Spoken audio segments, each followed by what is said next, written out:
Assalamualaikum warahmatullahi wabarakatuh. Pada hari ini kelompok 8 akan menjelaskan mengenai learning organization. Nama saya Filananta dan pertama-tama saya akan menjelaskan mengenai definisi dari learning organization sendiri. Jadi bisa dibaca sendiri pada slide-nya bahwa learning organization adalah cara lain dari suatu organisasi dapat secara proaktif mengelola perubahan dengan terus-menerus menumbuhkan bagian dari budayanya untuk menjadi organisasi yang mampu beradaptasi menurut Stephen P. Robbins pada tahun 2018. Jadi untuk kunci dari perusahaan untuk mencapai sustainability bahwa adalah perusahaan harus menyesuaikan pada lingkungan baik internal maupun eksternal dari perusahaan sendiri. Karena seperti yang kita tahu bahwa dalam hidup itu selalu terjadi pergantian zaman, di mana pergantian zaman ini berimbas pada evolusi, di mana perusahaan di sini harus mampu menempatkan posisinya, di mana menyesuaikan dengan lingkungan baik internal maupun eksternalnya dalam rangka mencapai sustainabilitas dan mampu sesuai dengan apa yang konsumen mau. Hal ini pun berimbas pada poin kedua, yaitu sebuah organisasi yang telah mengembangkan kapasitas bersinambungan untuk beradaptasi dan berubah. Contoh konkretnya adalah terkait dengan akuntan, di mana seperti yang kita tahu bahwa dengan ada big data analytics sendiri, akuntan tidak lagi dituntut untuk sebagai perangkat yang menghitung cash flow maupun laporan keuangan dari perusahaan sendiri. Namun dengan ada big data analytics, peran akuntan pun berubah dan disesuaikan, yaitu dengan berfungsi untuk menjalankan sistem tersebut, sehingga akuntan sendiri tidak lagi menjadi alat untuk menghitung laporan keuangan dari perusahaan sendiri, namun justru menjalankan sistem yang akan nantinya menghitung laporan keuangan itu yang disebut sebagai big data analytics. Lalu terkait tujuan dari learning organization sendiri itu, yang pertama adalah penciptaan kebijakan yang tepat sasaran dalam membangun kondisi internal perusahaan. Jadi kebijakan ini tidak hanya pro pada pihak formulator dari perusahaan sendiri, namun pro terhadap pihak eksekutor. Jadi dengan keuntungan yang dapat dari dua sisi, maka kebijakan tersebut akan tetap dan dapat menciptakan SDM yang unggul dan mampu melakukan produksi secara baik dan melakukan kegiatan-kegiatan yang ada di organisasi dengan baik. Yang kedua yaitu menciptakan sistem yang memberikan keleluasaan bagi sumber daya manusia untuk proaktif dalam mencapai tujuan organisasi. Jadi dalam perumusan kebijakan sendiri, pihak formulator harus menerima input dari pihak eksekutor sendiri atau pihak bawah seperti mandor, buruh, dan pekerja-pekerja lainnya, sehingga kebijakan yang nanti dihasilkan akan mampu memiliki dampak yang baik bagi pihak eksekutor maupun formulator sendiri. Dan yang ketiga yaitu menciptakan lingkungan perusahaan yang berkompeten dalam bidangnya. Jadi melalui hal ini adalah hal berkaitan dengan sumber daya manusia sendiri, di mana perusahaan dituntut untuk mampu menghasilkan program-program yang mampu beneficial bagi sumber daya manusia sendiri, baik dalam program orientasi, lalu training development, lalu job enlargement atau job enrichment, di mana program-program ini dibuat agar sumber daya manusia berkompeten dalam bidang yang mereka miliki, misalnya di bidang keuangan maupun bidang marketing, di mana mereka memiliki kompetisi dalam bidang tersebut dan memiliki kompetisi lain seperti soft skill terutama, yaitu terkait pemecahan masalah, lalu berpikir kritis, kreatif, yang nantinya akan berimbas baik pada tujuan perusahaan dalam mencapai tujuannya tersebut. Lalu terkait unsur-unsur yang ada dari learning organization sendiri. Pertama visi. Bisa dilihat bahwa visi ini berkaitan juga dengan kepentingan pola berpikir, di mana visi ini perlu dianut. Visi itu seperti ideologi, di mana harus dianut oleh baik formulator maupun perusahaan eksekutor dalam menjalankan tugasnya masing-masing. Hal ini akan berimbas pada pola berpikir dan kepentingan, di mana pola berpikir dan kepentingan ini harus memprioritaskan kepentingan perusahaan di atas kepentingan pribadi, di mana hasilnya sendiri pun ditujukan agar misi dari perusahaan sendiri dapat tercapai. Lalu ada sistem, di mana sistem ini bagaimana perusahaan dapat menciptakan sistem yang mampu menguntungkan bagi pihak formulator maupun eksekutor sendiri, di mana terkait komunikasi, di mana hierarki dari perusahaan tidak akan menghalangi dalam proses perumusan kebijakan sendiri, di mana pihak formulator mengambil input yang ada dari pihak eksekutor sendiri dan melakukan eksekusinya dalam bidang kebijakan, sehingga adanya komunikasi baik secara horizontal maupun vertikal dalam perusahaan, tidak hanya secara vertikal maupun secara horizontal sendiri, sehingga pada nantinya perusahaan dapat mencapai tujuan dari organisasi sendiri. Halo semuanya, saya Vito. Saya akan menjelaskan karakteristik dari learning organization.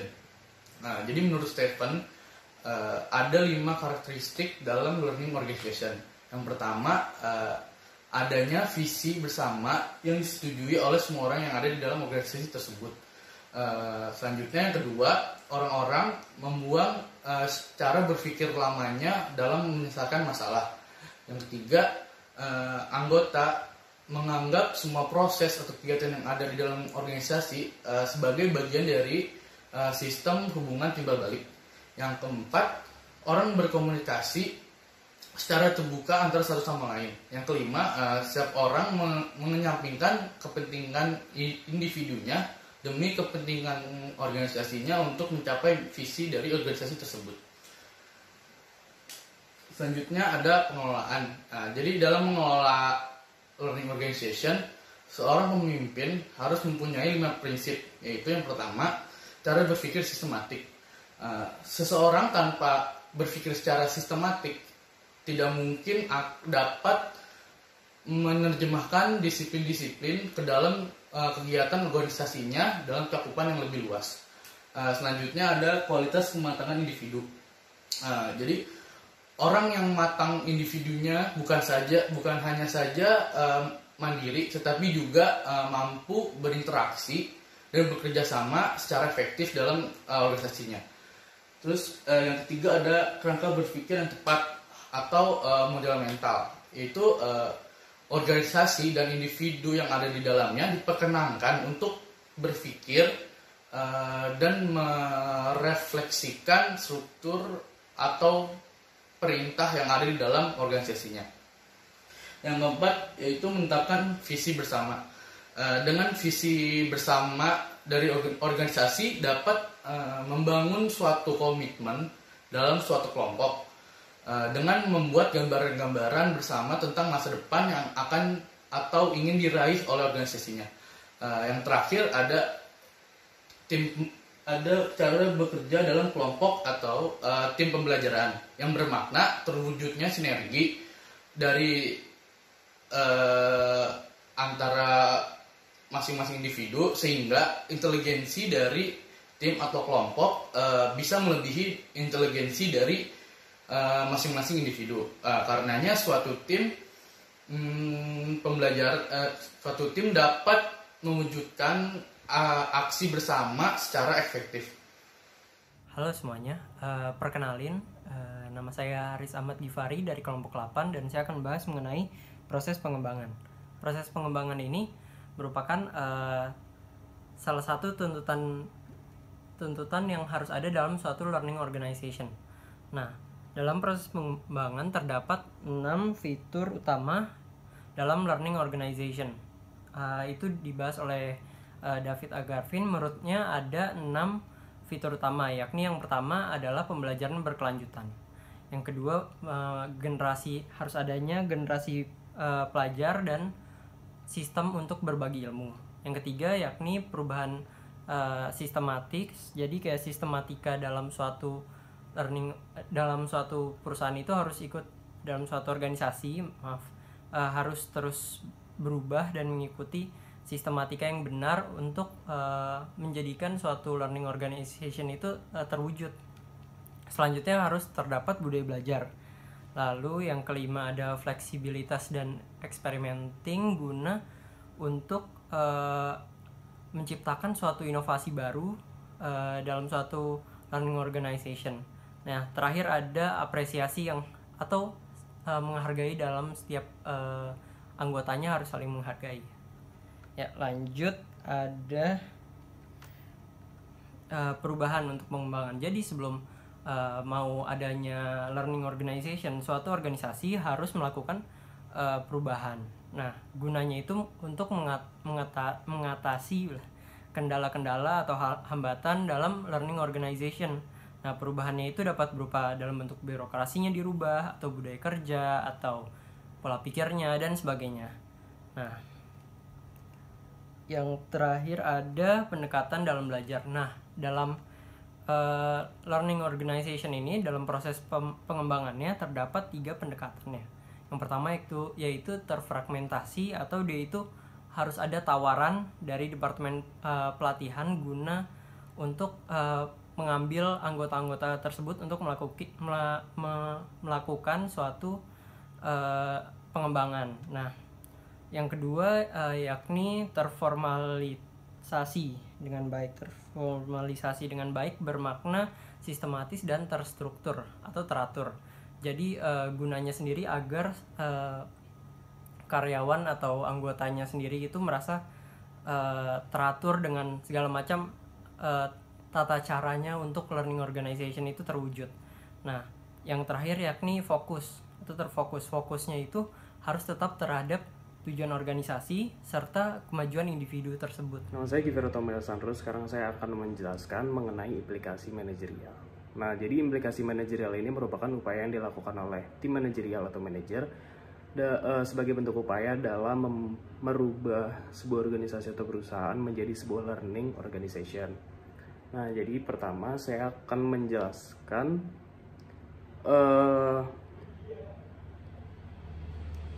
menjelaskan mengenai peran manajer. Nah, di sini manajer itu memiliki peran yang besar dalam merubah sebuah organisasi atau perusahaan menjadi sebuah learning organization. Nah, peran manajer yang pertama itu adalah membentuk atau membuat sebuah strategi. Nah, jadi pada poin ini itu seorang manajer atau bagian manajerial itu harus dapat membuat strategi, di mana strategi perusahaan atau organisasi tersebut harus secara komitmen itu terbuka akan adanya perubahan, inovasi, dan perubahan. Jadi strategi ini juga bertujuan untuk agar perusahaan tersebut dapat berkembang. Nah, jadi pada poin yang kedua itu peran manajer adalah untuk mendesain ulang struktur organisasi. Nah, jadi pada dasarnya struktur organisasi yang terlalu formal akan dianggap terlalu kaku sehingga akan sulit untuk berkembang atau berubah. Nah, jadi pada poin ini tim manajerial atau manajer itu dapat merombak ulang struktur organisasi, dapat dengan cara menghapus departemen yang dianggap kinerjanya kurang baik, atau dapat menggabungkan beberapa departemen menjadi satu agar kinerjanya menjadi lebih efisien, atau dapat juga dengan menggunakan cross-functional team untuk mendukung adanya rasa ketergantungan antara departemen yang satu dengan departemen yang lainnya, dan juga menghilangkan batasan antara departemen sehingga kinerja juga dapat menjadi lebih optimal. Lalu yang pada bagian yang ketiga adalah membentuk ulang budaya organisasi.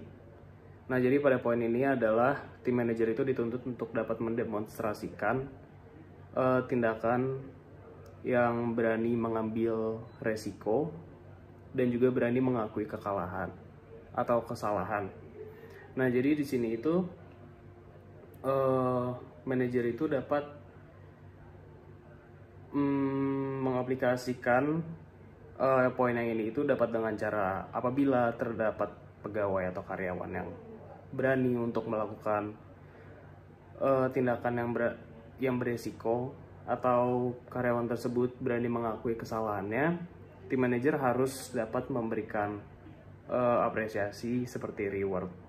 Karena hal ini juga dapat membentuk budaya organisasi yang lebih baik sehingga dapat menciptakan suasana yang positif di dalam organisasi tersebut, sehingga kinerja dari organisasi tersebut juga dapat menjadi lebih maksimal. Nah, lalu selanjutnya di sini ada beberapa poin penting yang perlu ditekankan dalam implikasi manajerial. Nah, jadi pada poin pertama itu ada agent of change, di mana pada poin ini dijelaskan kita juga harus menganggap bahwa manajer atau tim manajerial itu sebagai agen perubahan dari sebuah organisasi atau perusahaan tersebut, sehingga apapun yang dilakukan oleh manajer atau tim manajerial tersebut akan dicontoh oleh para pegawainya dan karyawannya. Dan tidak sedikit juga para pegawai dan karyawan itu seringkali menjadikan seorang manajer itu sebagai role model dari perilaku mereka. Jadi hal ini juga akan memudahkan suatu organisasi itu dapat membentuk ulang budaya organisasi mereka. Jadi hanya perlu dengan seorang manajer itu melakukan perilaku yang baik. Lalu yang pada poin yang kedua itu adalah management policies. Nah, jadi pada poin ini dijelaskan yaitu bahwa kebijakan manajemen dari sebuah organisasi itu akan menentukan ke arah mana organisasi tersebut akan berubah dan berkembang. Jadi apabila kebijakan manajemen dari organisasi tersebut yang baik, yang fleksibel, maka organisasi tersebut akan dapat berubah ke arah yang lebih optimal. Nah, lalu poin yang terakhir adalah stress and challenges, dimana pada poin ini stres dan tantangan dari sebuah pekerjaan itu dianggap baik, karena pada dasarnya apabila kita meningkatkan tingkat tantangan dari pekerjaan pada seorang karyawan atau pegawai, maka pegawai atau karyawan tersebut seringkali akan mengalami stres. Namun apabila karyawan dan pegawai tersebut mampu untuk menyelesaikan pekerjaan tersebut, maka hal tersebut akan meningkatkan rasa pencapaian yang dirasakan oleh pegawai dan karyawan tersebut berbanding secara lurus. Dan tentu saja juga dengan meningkatnya tantangan dari pekerjaan tersebut juga karyawan tidak dilepas dari bimbingan dari para manajer atau tim manajerialnya. Nah, jadi sekian presentasi dari kelompok kami. Mohon maaf apabila ada kekurangan. Terima kasih.